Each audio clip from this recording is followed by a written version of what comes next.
Hello les amis, j'espère que vous allez tous et toutes très bien. Merci beaucoup d'avoir cliqué sur ma vidéo, je suis ravie de vous avoir avec moi. Pour les prochaines minutes, on va réaliser ensemble quelque chose d'exceptionnel. En fait, j'ai eu cette idée là, je me suis dit que ce serait trop bien de prendre de l'avance également sur les desserts. C'est vrai que nous, à la maison, ce qu'on mange en salé, l'immense majorité de ce qu'on mange en salé, on le prépare en fait maison, enfin je le prépare maison. Mais si on parle du sucré, c'est vrai que régulièrement, quand même beaucoup plus régulièrement, on va manger des produits sucrés transformés.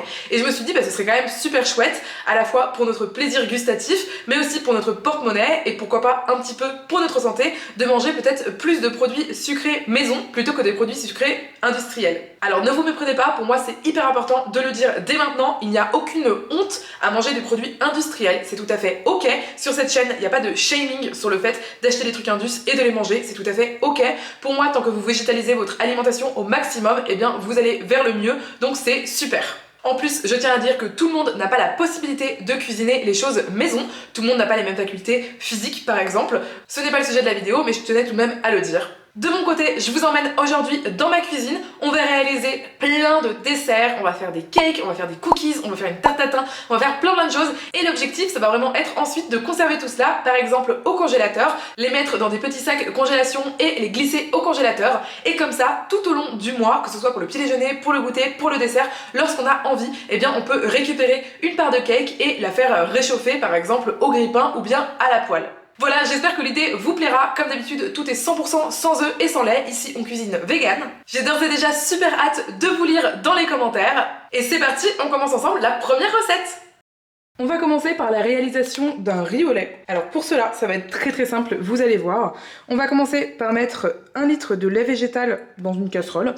Donc moi j'ai choisi du lait de cajou parce que c'est très doux, ça donne vraiment une saveur super agréable. Mais vous pouvez prendre vraiment le lait végétal que vous souhaitez. Donc ça peut aller du lait de soja, au lait d'amande, au lait d'avoine par exemple, ou du lait de noisette ou ce genre de choses. J'ajoute une cuillère à soupe de sucre, vous pouvez gérer le sucre comme vous le souhaitez. Moi j'aime pas quand c'est trop sucré.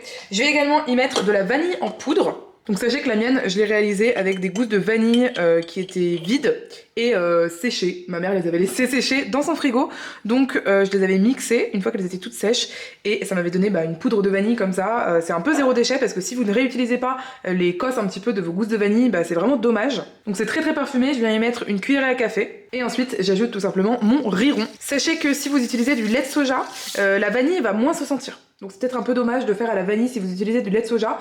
Moi je vous invite, si vous voulez absolument utiliser du lait de soja, à plutôt faire cette recette avec des épices, par exemple de la cannelle, du 4 épices ou bien de la cardamome. Et la deuxième chose par rapport au riz au lait, sachez que le riz rond, pour faire du riz au lait, est très économique, ça coûte vraiment pas très cher en magasin, et pour autant, vous pouvez l'utiliser de la même façon que vous utilisez le riz spécial risotto.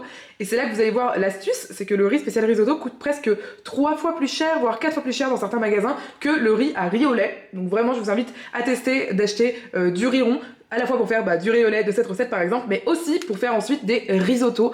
Vous allez voir, ça sera tout pareil, tout aussi bon et pour autant beaucoup plus économique. Là l'objectif, ça va être de porter le lait à petite ébullition, pas à grosse ébullition. Donc moi je vais couvrir tout ça et je vais garder sur feu moyen pour que ça bouillonne légèrement, mais pas que ça cuise à feu fort. Le risque en fait si vous cuisez à feu fort, c'est que le riz s'imbibe trop vite de tout le lait et ça ne fera pas du tout un riz au lait qui soit bien crémeux comme on les aime.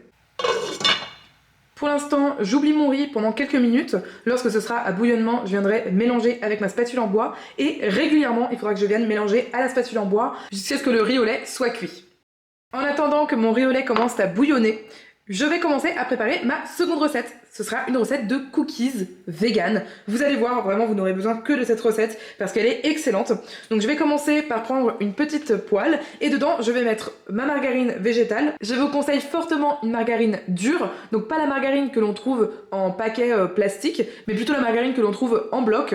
C'est vraiment une margarine qui est plus appropriée pour ce type de préparation. Ensuite, j'ai ajouté du sel, parce que je n'ai pas trouvé de margarine salée qui soit dure, donc je rajoute mon sel directement. J'ajoute également mon sucre, donc là c'est un mélange de sucre roux et de sucre blanc. Mais étant donné que je n'ai pas de sucre qu'on appelle complet, muscovado, qui va en fait encore contenir de la mélasse, bon c'est un peu les termes techniques, mais en gros c'est un sucre qui est mouillé, et bien j'ai ajouté directement un tout petit peu de mélasse, l'équivalent d'une demi-cuillerée à café, pas besoin de beaucoup de mélasse. Et de cette façon c'est comme si j'avais mis de la cassonade en fait qui soit mouillée. Voilà, petite astuce. Là je suis sur feu moyen et je vais laisser fondre mon beurre avec mon sucre tout doucement. Je vois que mon lait végétal commence à bouillonner. Donc toujours, je remue un petit coup avec ma spatule. Je couvre à nouveau et je laisse encore pendant quelques minutes jusqu'à ce que je ressente le besoin de mélanger à nouveau. Attention surtout à toujours rester à côté. Le lait végétal, ça peut bouillir aussi vite que du lait animal. Lorsque la margarine est fondue, on peut éteindre le feu et ajouter un petit peu d'extrait de vanille. Donc moi j'ai de la pâte de vanille, mais de l'extrait concentré de vanille, ce sera très bien également. J'en profite pour vous dire que comme d'habitude, toutes les recettes et également certaines équivalences, par exemple si vous n'avez pas ce type de pâte de vanille, eh bien je vous dis quoi utiliser à la place. Tout est en description en dessous de cette vidéo, donc n'hésitez pas à aller checker ça. Pendant que ma margarine refroidit, je vais venir tamiser ma farine dans un grand saladier. Je fais pareil avec de la poudre d'amande blanche.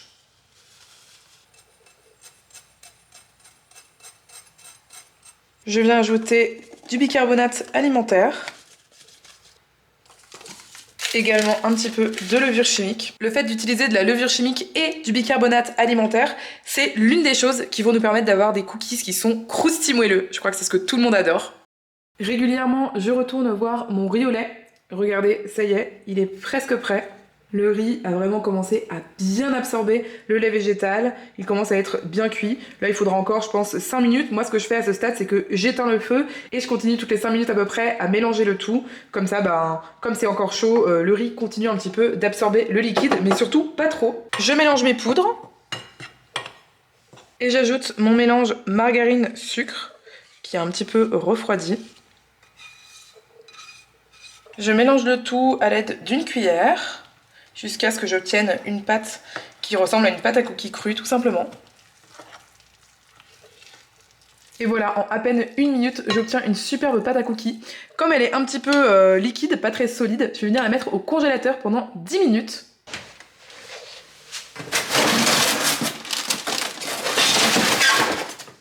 Le temps que ma pâte à cookies se fige un petit peu au congélateur, regardez-moi ça, mon riz au lait est prêt, ça sent ultra bon. Vraiment pour moi, un souvenir d'enfance.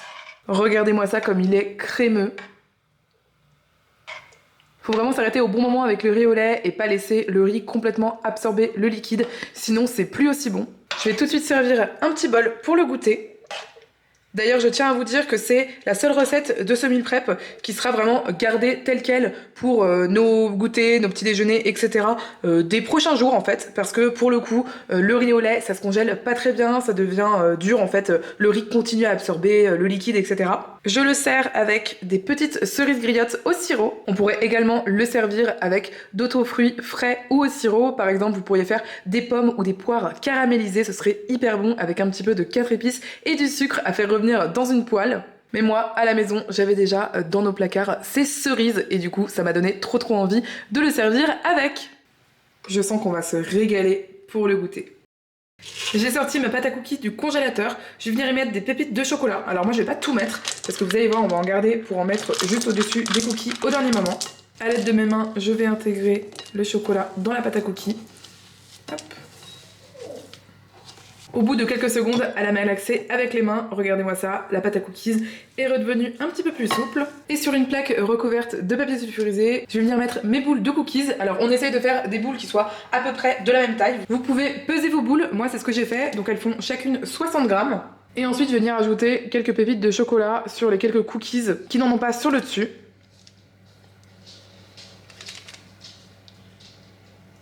Je vais enfourner ma plaque de cookies pour 10 minutes à 180 degrés.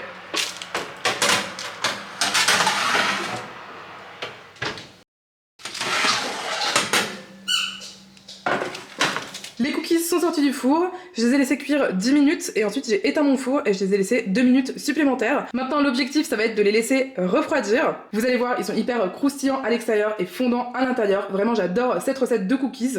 Évidemment vous pouvez multiplier les proportions que j'écris en barre de description. Et à ce stade vous pourrez très bien les congeler. Donc vous les laissez refroidir et ensuite vous les mettez dans des sacs vous savez à congélation ou bien dans un Tupperware et vous mettez ça à congeler. Puis au moment de les déguster vous les mettez 30 secondes ou au grille-pain si votre grille-pain l'accepte, attention avec le chocolat, ou bien au four et vous avez des cookies qui sont tout prêts. Donc c'est vraiment hyper pratique. On entame directement la troisième recette du jour. On va réaliser un cake à l'orange, un peu façon Chamonix. Je sais pas si vous connaissez les Chamonix, si vous avez déjà goûté et si vous aimez ça, mais nous à la maison on adorait ça et depuis qu'on est vegan, eh bien on ne peut plus en manger car les Chamonix du commerce ne sont pas véganes. Dans une petite poêle, je vais réaliser un sirop dans un premier temps pour mon cake à l'orange. Donc tout d'abord, je vais mettre de l'eau. La mienne, elle est déjà bouillante comme ça chauffera plus rapidement une fois sur le feu. Je mets également du sucre et les zestes d'une orange, d'un citron jaune et d'un citron vert. Évidemment, il faut que tous ces agrumes soient bio parce que lorsqu'on prélève les zestes, c'est vraiment important de les prendre bio, sinon ils sont vraiment très traités et c'est pas du tout conseillé pour la santé. J'ajoute également du sirop d'agave. Et je viens tranquillement porter le sirop à ébullition sur feu fort. L'objectif, ça va être comme dit, d'obtenir un sirop. Et ça va être extrêmement parfumé. Donc je vais laisser tout ça bouillir. Et en attendant, je vais commencer à réaliser une seconde recette. C'est une tatin de fruits, vous allez voir ça va être incroyable. Donc on commence par réaliser un caramel. Pour ça je vais mettre du sucre et un petit peu d'eau bouillante sur feu moyen. Et je vais laisser un petit peu caraméliser tout doucement. Pendant ce temps-là, j'ai déjà mon sirop d'agrumes qui est en train de bouillir. Donc ce que je vais faire, c'est que je vais éteindre le feu tout de suite. Je vais mélanger un petit peu avec ma spatule. Et je vais laisser totalement refroidir à couvert. Ce refroidissement, il va au moins prendre un quart d'heure minimum. Du coup, en attendant, c'est pour ça que je vais m'avancer sur d'autres étapes, d'autres recettes. Juste le temps de m'occuper de mon sirop d'agrumes, que mon caramel est déjà un petit peu en train de bouillir. Je vais rebaisser le feu et je vais laisser tout ça se faire tranquillement. Vraiment, l'important c'est de ne pas se presser avec le caramel pour éviter qu'il ne brûle. Tout en gardant un œil sur mon caramel, je vais commencer à mettre mes poudres pour mon cake façon Chamonix. Donc je mets tout d'abord ma farine dans un saladier, suivi par le bicarbonate. Comme mon sirop est encore en train de refroidir, je vais mettre tout ça de côté. Vous l'aurez deviné, on va faire une tarte tatin aux prunes rouges. C'est vrai qu'en Alsace, c'est vraiment la pleine saison des prunes rouges en ce moment, en automne. Je pense que vous en trouverez aussi chez vous. Vous pouvez prendre des quetch si vous en avez, ou bien comme moi, les prunes rouges. Vous allez voir, ça va être absolument délicieux et surtout ça va donner une couleur mais magnifique à notre tatin.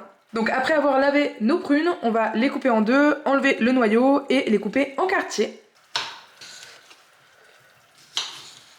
Mon caramel est bien fait, j'ai éteint le feu pour éviter qu'il ne brûle parce que ça va très très vite ces choses-là. Je viens ajouter ma margarine, donc j'utilise comme d'habitude de la margarine dure. Et également une pincée de fleur de sel pour le côté caramel beurre salé, que je ne suis pas la seule à aimer, je pense. Donc voilà, là j'ai mon caramel qui va commencer à se dissoudre avec la margarine. Il faut mélanger quand même pendant quelques minutes pour que vraiment le caramel soit bien mélangé à la margarine et que la margarine ne reste pas au-dessus du caramel. C'est normal, ne perdez pas espoir, continuez à mélanger et vous aurez un magnifique caramel comme celui-ci. Je vais mettre un petit peu de jus de citron sur mes prunes en quartier. Ça va permettre à la couleur rouge de se fixer à la cuisson. On continue la tarte tatin aux prunes. Alors, il faut que vous preniez un moule qui idéalement soit un moule rond. Normal en fait, un moule à gâteau. Sauf que moi je n'ai aucun moule à gâteau normaux entre guillemets, j'ai que des moules en fait dont le fond est amovible, ce qui fait que c'est un petit peu embêtant pour cette recette, donc je vais essayer de tenter avec du papier sulfurisé et je pense que ça ira, mais vous n'aurez pas forcément besoin de mettre du papier sulfurisé, c'est vraiment moi du fait que du coup mes moules sont un petit peu troués on va dire. Donc sur mon papier sulfurisé, dans mon moule, je vais venir mettre mon caramel qu'on vient de réaliser ensemble. Je l'étale sur le moule à tarte. Dans le fond de mon moule, sur mon caramel, je mets mes quartiers de prunes rouges, les uns à côté des autres. Et ensuite, je vais venir mettre au-dessus une pâte feuilletée végétale. Alors sachez que c'est extrêmement simple de trouver des pâtes feuilletées véganes dans le commerce. Il suffit en général de prendre celles sur lesquelles il n'y a pas écrit sur l'emballage pâte pure beurre, etc. Et après vous regardez dans les ingrédients et en général ils remplacent le beurre par de l'huile parce que c'est plus économique pour eux. Du coup ça fait notre affaire puisqu'elles sont véganes. Je viens un petit peu mettre avantageusement la pâte en la rentrant un petit peu sur les bords. Je fais une petite incision, une petite en fait cheminée tout simplement, au milieu de la pâte avec mon couteau. Et j'enfourne pour 30 minutes à 200 degrés.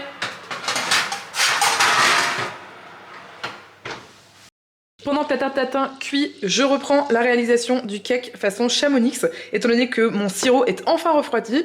Du coup, je fais fondre de la margarine dans ma casserole dans laquelle j'ai fait mon caramel. Ce sera pas du tout gênant pour le goût du Chamonix. Et franchement, je dois vous dire que lorsque je suis en meal prep, vraiment j'essaie de réutiliser au maximum les ustensiles lorsque je peux, plutôt que de faire de la vaisselle tout le temps. Dans mes ingrédients secs, j'ajoute donc le sirop. Alors on pourrait le filtrer pour enlever les zestes, mais personnellement je ne vais pas le faire parce que je préfère lorsque le goût est plus intense dans le cake. J'ajoute également ma margarine fondue. Je vais mélanger tout ça à la spatule ou à la cuillère. Alors finalement j'ai troqué la spatule pour un fouet parce que sinon j'avais trop de petits grumeaux. Donc là c'est parfait, ma pâte est super lisse, super belle et elle sent super bon, que des super quoi. La prochaine étape, ça va être de laisser reposer la pâte 1 heure au réfrigérateur. C'est un peu comme pour la pâte à madeleine, si vous connaissez. Comme ça va nous permettre vraiment en fait de faire un beau cake qui soit bien bombé. Donc à tout à l'heure pour la suite de cette recette. En attendant, on va continuer le reste de nos préparations.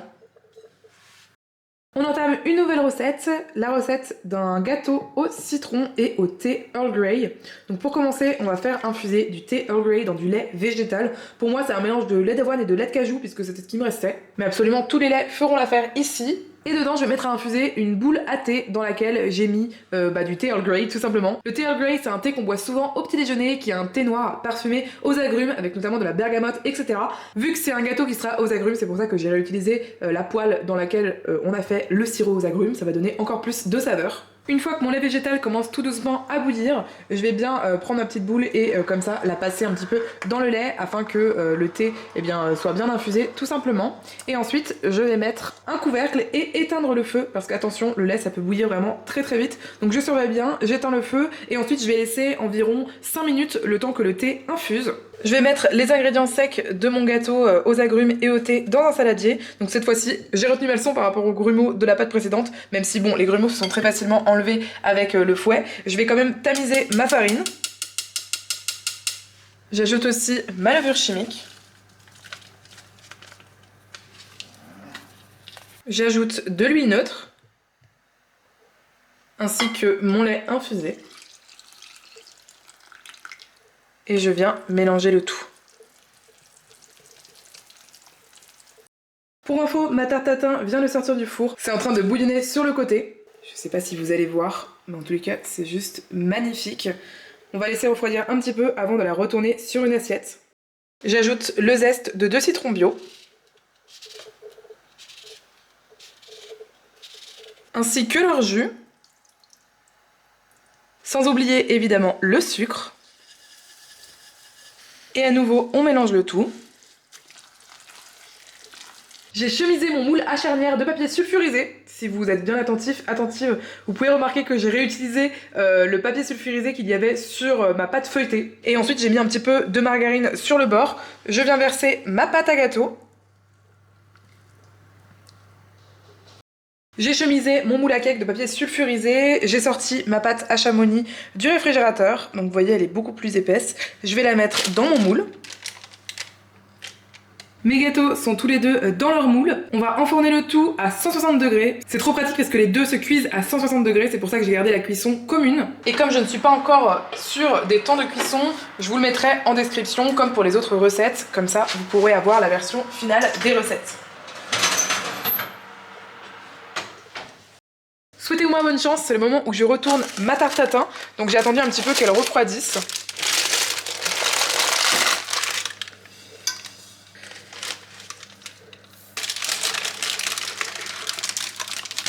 Tadam! Regardez-moi ça comme c'est juste magnifique, cette tarte tatin est absolument excellente. On a vraiment les prunes rouges qui ne sont pas du tout acides. Je vous invite évidemment à prendre des prunes rouges qui sont quand même bien mûres parce que plus votre fruit sera mûr, plus il sera en fait doux et sucré à la cuisson et inversement, moins il sera mûr, plus déjà il sera difficile à couper et à enlever le noyau et plus en plus il aura tendance peut-être à avoir un petit peu d'acidité à la cuisson. Mais là dans tous les cas il n'y a aucun souci, surtout avec le caramel qui s'est vraiment fondu dans les fruits, cette jolie couleur rouge, vraiment c'est une superbe recette. Et d'ailleurs si vous n'avez pas envie de trop vous casser la tête pour Noël, et bien la tarte tatin c'est vraiment une option super je trouve, c'est quelque chose qui plaît à tout le monde, c'est vraiment assez facile à faire, vous pouvez la faire la veille et la remettre au four au dernier moment, comme ça vous n'avez pas trop de charge mentale le jour J. Et pourquoi pas pour changer, plutôt qu'une tarte tatin aux pommes, faire une tarte tatin aux prunes. Et voilà, au bout de 30 minutes de cuisson, le cake façon Chamonix est prêt. Regardez-moi ça, comme il est coloré, comme il est beau, comme il est bien gonflé. Lors d'un vide-grenier, on a trouvé une vieille dame qui fait des confitures qui sont absolument excellentes. Et du coup, en vue de faire ce cake façon Chamonix, on lui a acheté une confiture d'orange. Elle est juste trop bonne. Vraiment meilleure que celle du commerce et en plus beaucoup moins chère. Donc très cool. Je vais du coup venir mettre un petit peu de confiture, un peu en glaçage comme ça, au-dessus de mon cake.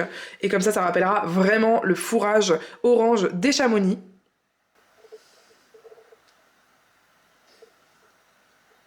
Je vais le laisser complètement refroidir et ensuite je le couperai en tranches et je mettrai ça directement dans des sacs congélation au congélateur. Vraiment, si vous aimez le Chamonix, c'est une recette à faire absolument. C'est vraiment pour les amoureuses, amoureux des agrumes. C'est juste délicieux. Il y a vraiment ce côté un peu pain d'épices. Enfin, moi, je trouve ça encore meilleur dans mes souvenirs que ce que n'étaient les Chamonix industriels. Le gâteau au thé Earl Grey et au citron est sorti du four. Regardez-moi ça comme il est superbe. On va faire un petit glaçage, même si c'est facultatif. Je vous donne mon astuce pour faire du sucre glace. Moi j'utilise un moulin à épices ou un moulin à café et je mets dedans du sucre blanc normal. Et ensuite je vais venir mixer tout ça. On obtient directement du sucre glace. Moi je trouve que ça vaut vraiment pas le coup d'acheter du sucre glace. Ça fait plus de choses dans les placards, plus de dépenses alors qu'on peut en faire assez facilement avec du sucre blanc. J'ajoute à mon sucre glace un filet de jus de citron, vraiment pas beaucoup, mieux vaut en mettre pas beaucoup au début et en ajouter au fur et à mesure. On va mélanger le sucre glace au liquide. Évidemment, je vais pas vous mentir sur le fait que le glaçage, ça ramène plus de sucre au gâteau, donc c'est pas du tout obligatoire. C'est vraiment juste pour le côté un peu festif, un peu sympa. Moi j'aime bien ce petit glaçage blanc, je trouve ça assez joli et puis aussi c'est très très bon. Ça rapporte encore plus de citron dans la recette. Si vous congelez ce cake, moi je vous conseille de le congeler sans le glaçage et de faire le glaçage au dernier moment. Une fois que le cake sera décongelé, vous pourrez mettre le glaçage dessus, comme ça ce sera frais de la journée même. Je fais une petite déco à base de fleurs de bleuet que je trouve juste trop jolie. J'ajoute des demi-tranches de citron sur le côté pour rappeler le côté citronné du gâteau. J'ai plus qu'à démouler tout ça tout doucement. Et voilà, le gâteau est prêt. Regardez-moi ça.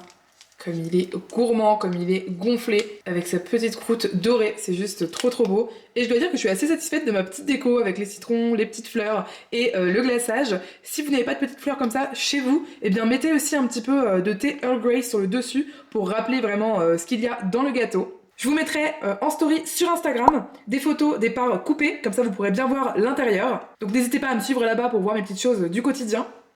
Les amis, je suis trop contente. En 1 meal prep, une seule session de cuisine, j'ai pu réaliser tous les desserts maison que nous allons manger ce mois-ci. Je suis vraiment trop contente. Je vais pouvoir mettre des cookies au congélateur, plein de tranches de gâteaux au congélateur, etc. et les sortir au moment opportun. Même si j'ai des personnes qui passent à l'improviste à la maison, eh bien je pourrais leur en offrir également. J'espère sincèrement que vous testerez des recettes de ce meal prep parce que franchement, c'est que des recettes qu'on adore à la maison. Je suis hyper heureuse de pouvoir vous les donner dans cette vidéo. Surtout, dites-moi en commentaire si ce type de vidéo vous plaît. Je suis toujours preneuse de lire vos avis et vos demandes en commentaire. Merci beaucoup aux personnes qui ont souscrit un abonnement sur mon blog payant. À partir de 6 € par mois, elles ont accès à des recettes totalement exclusives. Je suis trop heureuse de pouvoir partager avec elles sur cette plateforme. Et pour seulement 15 € par mois, elles ont accès également à un cours de cuisine exclusif en live avec moi. Normalement, un cours de cuisine, autant vous dire que ça coûte beaucoup plus que 15 €. Ça coûte au moins en général 45 €. Donc vraiment, j'ai essayé de faire en sorte que ce soit un prix assez bas pour que ça puisse être accessible à beaucoup plus de monde. C'est également pour vous un moyen de me soutenir financièrement si vous le souhaitez et petit à petit de me permettre de vivre avec de moins en moins de publicité sur mes réseaux. Et si vous souhaitez me soutenir gratuitement, eh bien vous savez comment faire. Partage, like, me suivre sur Insta, me suivre sur TikTok, sur mes autres réseaux, me laisser un commentaire, tout ça. Merci d'avance. Je vous embête pas plus longtemps, je vous fais de gros bisous. J'étais trop heureuse de vous avoir aujourd'hui avec moi dans ce meal prep. Je vous fais des gros bisous et je vous dis à tout de suite sur une autre vidéo de ma chaîne. Salut!